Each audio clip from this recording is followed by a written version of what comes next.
Malika Alaroud's marriage to Abdesattar Damane was to take her far away from Brussels and her family, to Afghanistan. She became radicalized.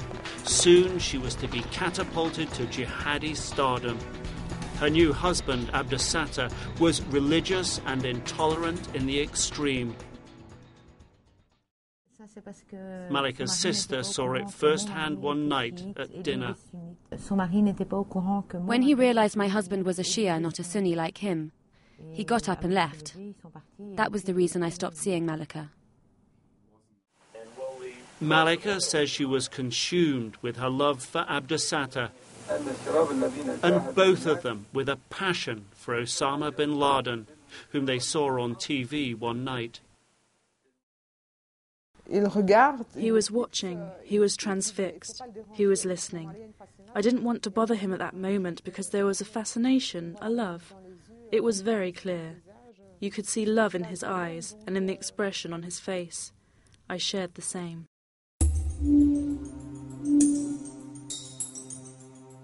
It was at this moment, she says, he decided to go on a jihad. He left for Afghanistan in the spring of 2000. In January 2001, Malika followed him to Jalalabad in eastern Afghanistan.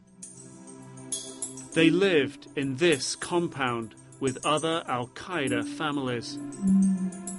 Abdesattar trained at this camp, the infamous Darunta camp, where Al-Qaeda tested poison gas on dogs. Al-Qaeda commanders taught Malika's husband to fight for Osama bin Laden. Abdesattar dreamed of being under his orders. He dreamed of pledging allegiance to him. His dream was to meet Osama, to shake his hand and to put himself under his orders. At the time, bin Laden lived in the south of Afghanistan, near Kandahar, but made regular journeys to Jalalabad to meet his devotees. It's very easy to describe the love that he felt because I felt it myself. It was identical. Most Muslims love Osama, like I love him myself.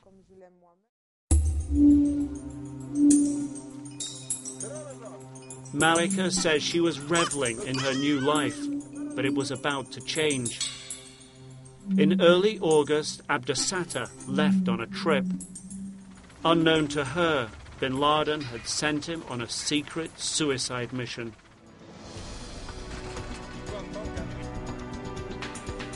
He was on his way to kill this man, warlord Ahmed Shah Massoud. It was to be bin Laden's gift to the Taliban, kill off the only commander, blocking their domination of the country. On September 9th, 2001, Abdesattar Damane, posing as a TV reporter, helped kill Massoud. The killing of Massoud turned Malika into an Al-Qaeda hero. People came from far away to congratulate me, to embrace me in their arms. They were happy for me because it's the pinnacle in Islam to be the widow of a martyr. For a woman, it's extraordinary.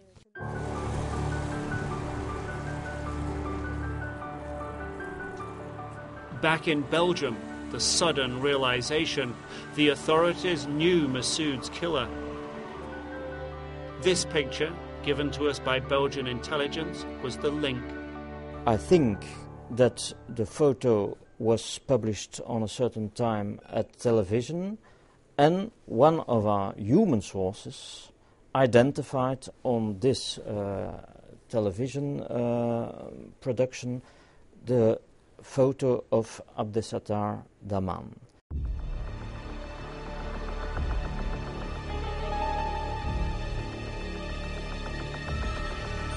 Two days after Massoud was killed, Al-Qaeda attacked the US.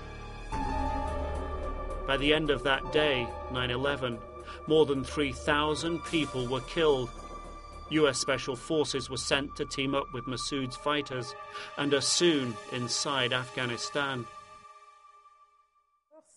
Malika El Aroud was in shock. Abdesata Damana, the man she loved, was dead, leaving her a suicide attacker's message on an audio tape. When I listen to the recording, he tells me, "When you have this, know that I'm on the other side." It is he that announces, that prepares me gently to hear that he's no longer here, that he has been killed, that he is dead.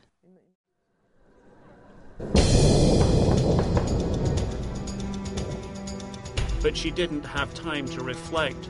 War was breaking out. Al-Qaeda fighters took her to escape Afghanistan. As American B-52 bombers pounded the Tora Bora caves where bin Laden was hiding.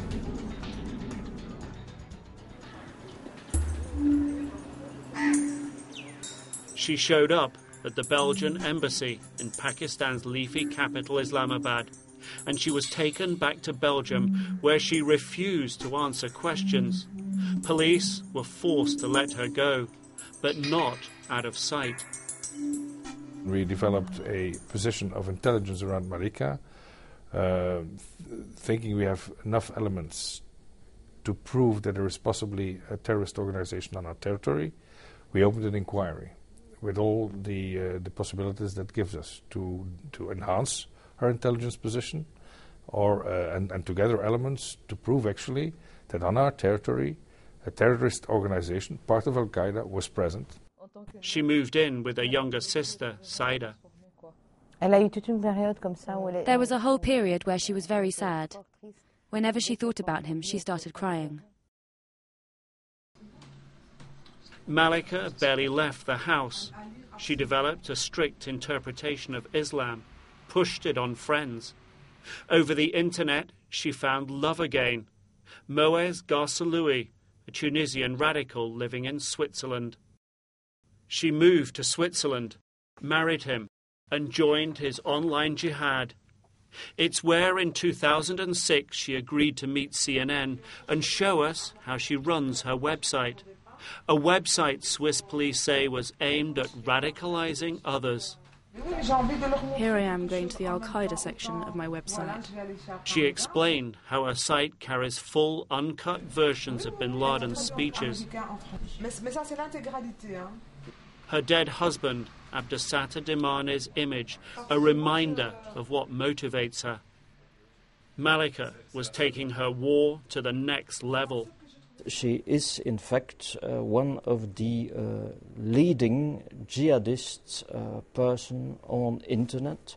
Her site on internet attracts very much interest from other persons, and that's the reason why, of course, she is a target for intelligence services. Using her status as the widow of an Al-Qaeda hero, Belgian state security says Malika El Aroud effectively became a standard bearer for Al-Qaeda recruiting.